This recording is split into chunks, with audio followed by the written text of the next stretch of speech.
Assalamu alaikum, all of you. I hope you all are doing great. As you know that I had started the series of lectures which are related to the general knowledge of PMS.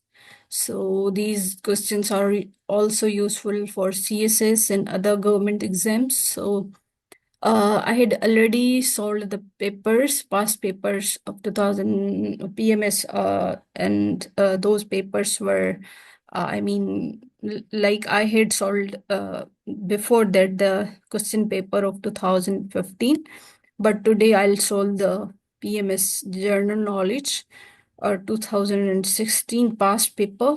Okay.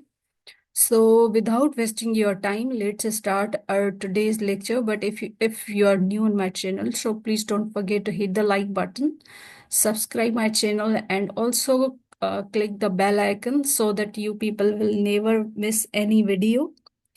और अगर ये सारी आप sequence में videos देखना चाह रहे हैं पास पेपर्स की तो ये आप प्लेलिस्ट में जाके देख सकते हैं.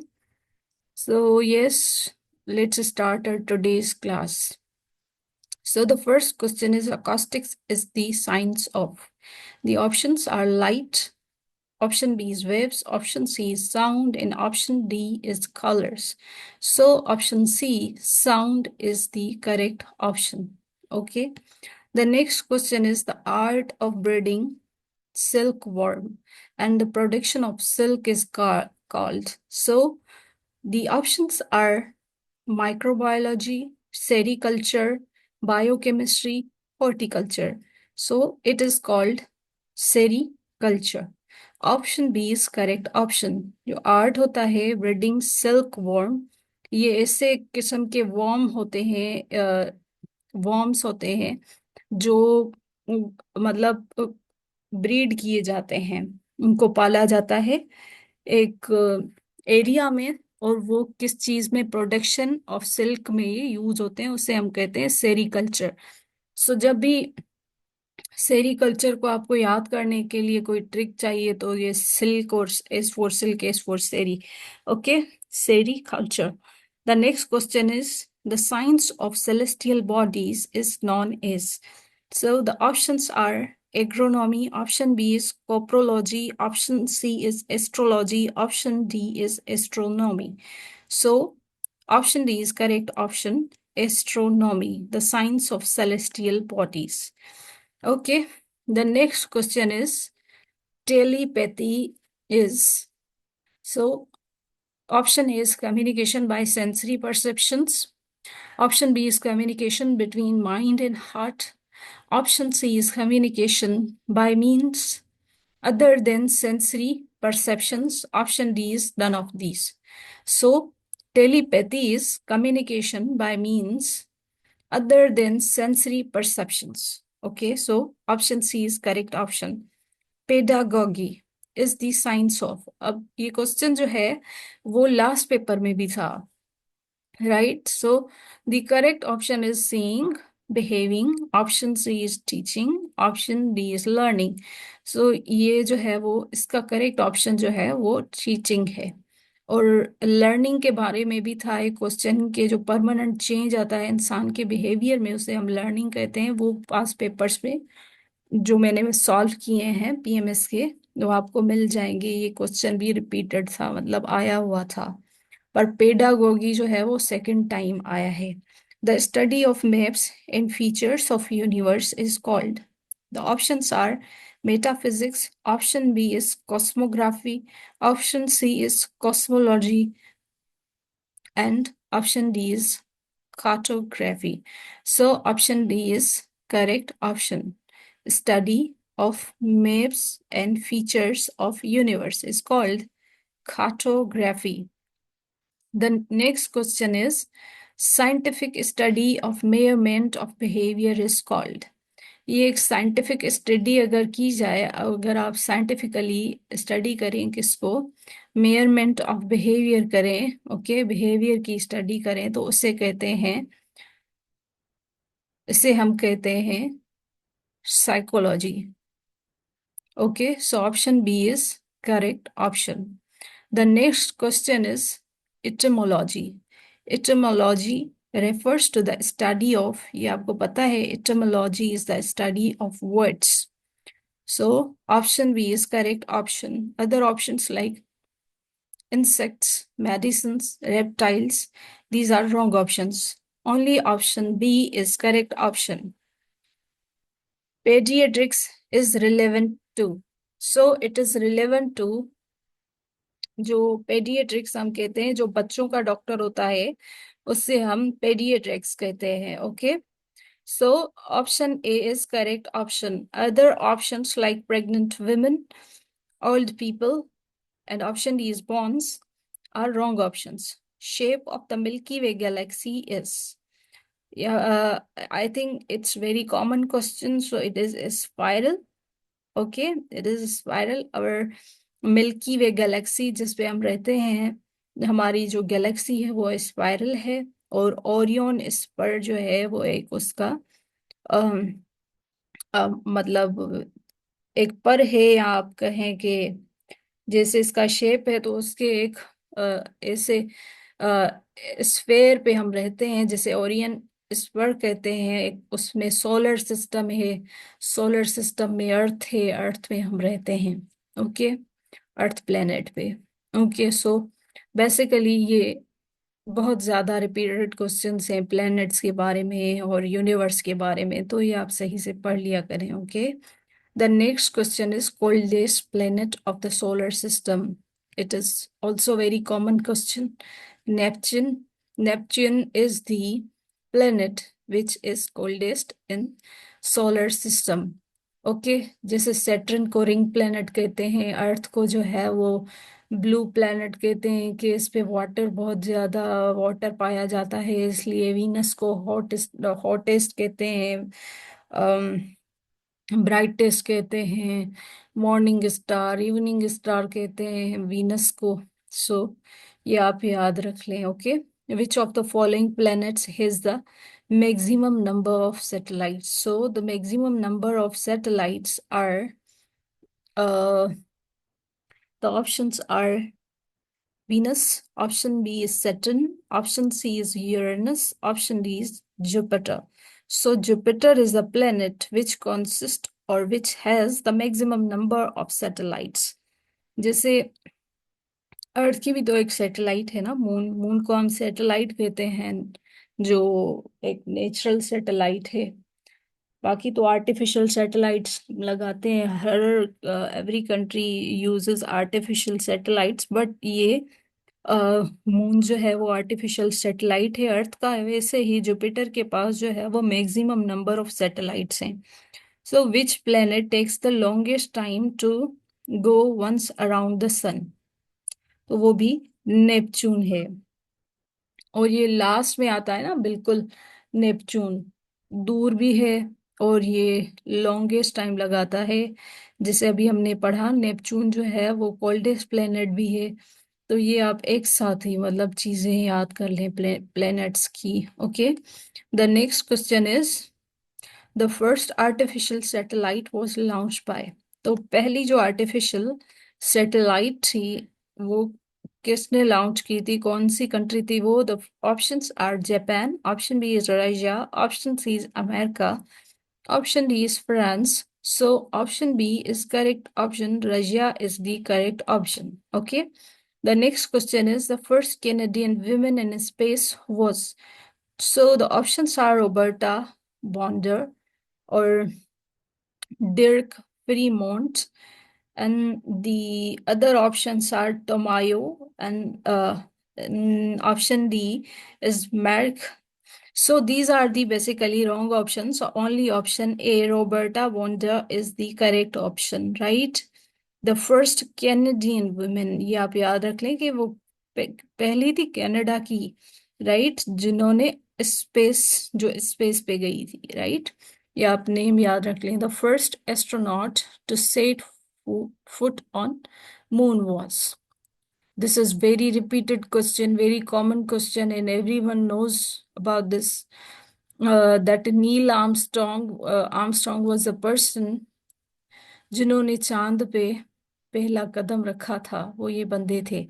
Other options are wrong options. Only option D is correct option. The next question is the theory stating that the new matter is always created to fill the space left by the universe is the theory stating that new matter is always created to fill the space left by the universe. तो ये steady state theory है, मतलब इनका कहना ये है कि जैसे new matter is always created to fill the space left by the universe. जैसे कि ये कहते हैं कि ये यूनिवर्स फिर जो है वो कंटिन्यूअसली चलती रहेगी, न्यू मैटर जो है वो क्रिएटेड होता रहेगा और जो खाली स्पेस है वो फिल होता रहेगा, तो उसे हम स्टेडी स्टेट कहते हैं। सो अब ये बिग बैंग थ्योरी का कॉन्सेप्ट है कि कैसे एक सिंगुलैरिटी से एक ब्लास्ट हुआ था और ये अर्थ बनी थी, और हबल्स थ्योरी एंड ब्लैक होल, ये सारे जो है वो रॉन्ग ऑप्शंस हैं। इस क्वेश्चन के according only option B steady state theory is the correct option. The next question is the velocity of the sound in air at the sea level is. So the velocity of the sound in air at the sea level is 331 meters per second. ये आप याद रख लें, velocity of the sound in air at sea level, तो वो है 331 meter per second, 331। okay, acceleration caused by the gravity, अब ये भी याद रख लेंगे जो acceleration caused होती है by the gravity is 32 feet per second। Okay, 32 feet पर सेकेंड स्क्वायर। ओके, तो आप पे याद रख लें। The next question is rocket needs the speed of, कितनी उसको रॉकेट को स्पीड चाहिए होती है कि वो एस्केप हो जाए फ्रॉम अर्थ ग्रेविटी, तो उसको 7 miles per second। Okay, 7 miles per second चाहिए होता है square, right. So the correct option is option D. Other options are wrong options. Sunlight is composed of, sunlight जो है वो कंपोज्ड होती है 7 कलर्स से। ओके, सनलाइट के 7 कलर्स होते हैं। All other options like 6, 8, and 9 are wrong options. Only option B is correct option. 7 colors. Rarest gas in air is neon. Neon is the rarest कहते हैं जो कम से कम हो, कम पाई जाए। Carbon dioxide, oxygen, and helium are wrong options. Okay. The next question is minor objects in irregular shape orbiting the sun are called. तो ये asteroids होते हैं। एस्ट्रॉइड्स जो होते हैं वो छोटे छोटे पत्थरों की तरह होते हैं जो गिरते हैं, उससे हम कहते हैं माइनर से ऑब्जेक्ट्स, और इनका क्या होता है, इरेगुलर शेप होता है। Okay, the next question is the lowest zone of atmosphere containing about 75% of the total mass of atmosphere and 90% of its water vapor is called। so उसे हम कहते हैं troposphere। okay, उसे हम कहते हैं troposphere। all other options are wrong options। only option B is correct option। the next question is the theory about the beginning of the universe by the huge explosion is called। it's very common question, it is a big bang theory। the next question is constellation, ये आपको पता है कि constellation is a group of stars, तो ये इसका option B C is correct option. Okay, other options are wrong options. Pattern और group of stars in the sky is called constellation. The sun takes to travel around the galaxy, कितना time लगता है सन को कि वो Galaxy के गिर्द चक्कर लगाए, तो वो 225 million years. Okay, option D is correct option. Other options like 100 years, 1 million years and 225 years are wrong options। 225 million years is correct option। days and nights are equal throughout the year, तो वो equator होता है जहाँ पे days और nights equal होती हैं। North America, South America, North Pole, ये सारे रॉन्ग ऑप्शंस हैं, क्योंकि नॉर्थ अमेरिका में भी सीजन्स चेंज होती रहती हैं, साउथ अमेरिका में भी, और नॉर्थ पोल को तो आप फ्रिजिड जोन कहते हैं, तो ये रॉन्ग ऑप्शंस हैं। Only option C equator is correct option. The next question is celestial body that affects the tides of ocean is called moon. अब मून जो है वो मून की वजह से क्या आता है, चेंजेस आती हैं टाइड्स में। जो टाइडल इफेक्ट आपने पढ़ा होगा तो वो मून की वजह से आता है। अगर other options like sun, galaxy and meteorites are wrong options. Okay, the next question is huge cloud of gas and dust in the universe is called. So the options are constellation, option B is satellite, option C is meteorite, and option D is nebula. So nebula is the correct option. Huge cloud of gas and dust in universe is called nebula. Okay, the next question is outer surface of the sun is called. तो आपको ये पता है, इसे corona कहते हैं। Corona is the outer surface of the sun. Other options like chromosphere, photosphere, ionosphere are wrong options. The next question is sun's diameter is. Sun का diameter कितना है? 1.4 million kilometer and 1.391016 million kilometer. So option C is correct option. Other options like 3 million kilometer, 2.5 million kilometer, 1 million kilometer are wrong options. Only 1.4 million kilometer is the correct option. The largest planet is.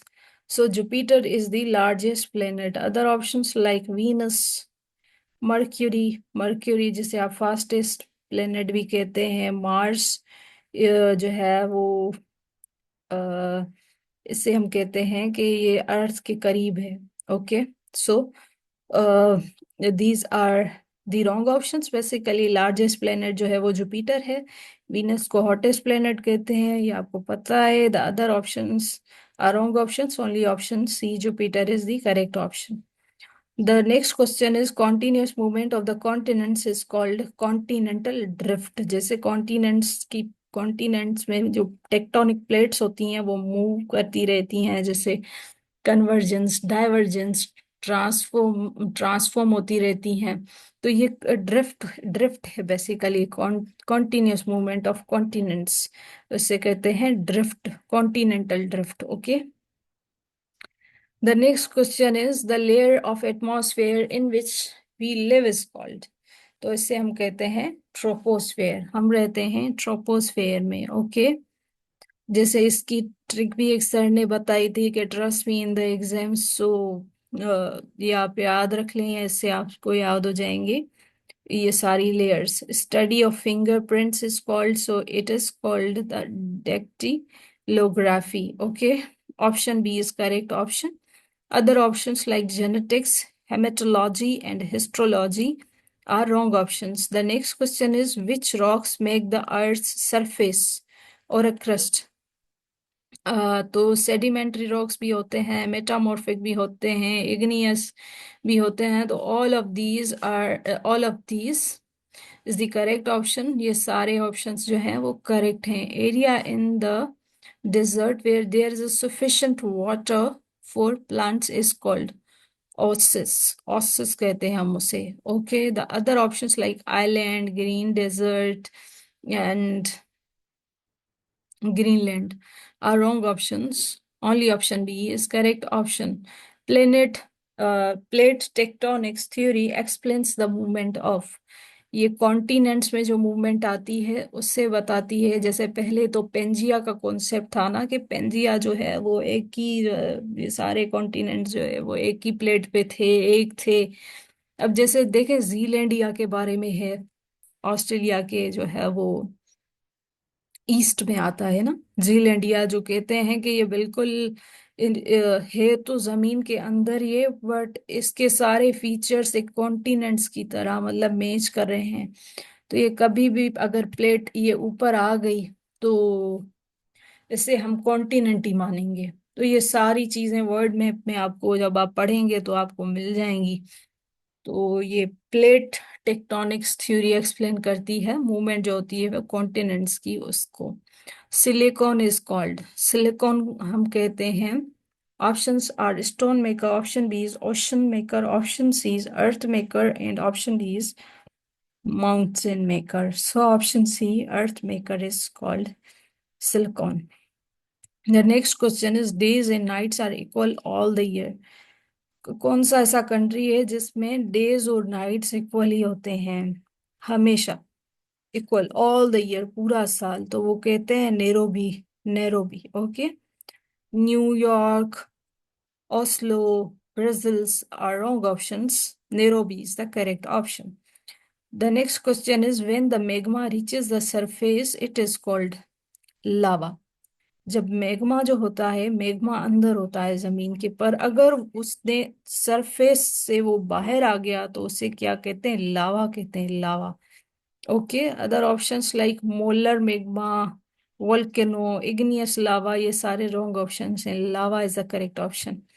Which star is known as the constant star?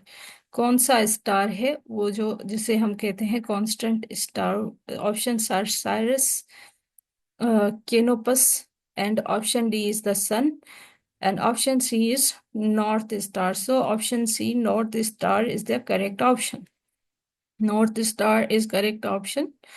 The star is known as a constant star, so it is North Star. Okay, the next question is which area is known as world's earthquake belt? अब ये अ, सबको पता है कि Pacific ocean आता है, फिर Atlantic ocean आता है, इसके नीचे इंडियन ओशन आता है, फिर आर्कटिक ओशन आता है.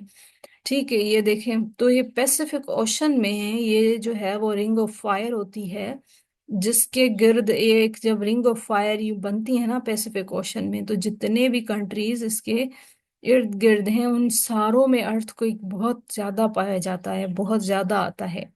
Okay, the next question is which of the following is the physics law of movements? Okay, so the option B, the sum of clockwise movement is equal to the sum of anti-clockwise movements. Okay, so this is the correct option. किसका correct option है? The physics law of motion का. It means that the sum of the clockwise movement, okay, sum of the clockwise movements and equal to the sum of anti-clockwise movements. Okay. So option B is correct option. Other options are wrong options. Okay, the next question is which chemical element has properties of the metal and non-metals? तो ये पता है आपको, metalloid को कहते हैं क्योंकि इसमें दोनों प्रॉपर्टीज पाई जाती हैं, मेटल की एंड नॉन मेटल की. All other options are wrong options. Only option A is correct option. Which tube extends from the mouth to anus? सो ये एलिमेंट्री केनाल होता है, एलिमेंट्री केनाल होता है, ओके, जो एक्सटेंड कर रहा होता है माउथ से एनस तक. Okay, root canal, back canal, basic canal are wrong options.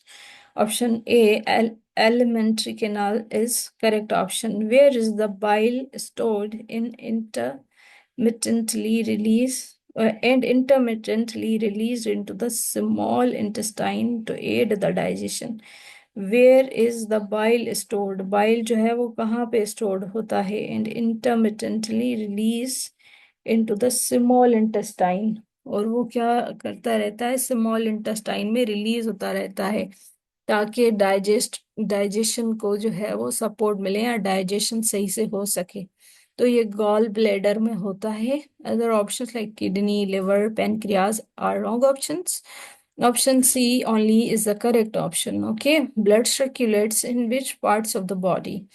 तो ये वेंस में भी करता है, आर्टरीज में भी करता है, और ये कैपिलरीज जो स्मॉल स्मॉल जो होती हैं कैपिलरीज में भी ये डिवाइड हो जाता है बीच में, क्योंकि ये तीनों जो हैं वो एक दूसरे से जुड़ी हुई होती हैं.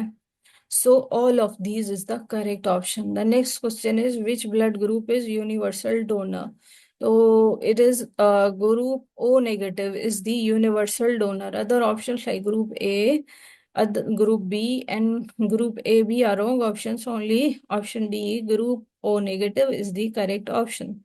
सो आज इस लेक्चर को इतना ही रखते हैं. अगर आपको कुछ सीखने को मिला हो तो please don't forget to hit the like button and share my content. with your friends, and also don't forget to subscribe my channel and press the bell icon so that you people will never miss any video, because I'll continue the series, and I'll also solve the Islamiyat paper and also the CSS English Preci and Comprehension paper.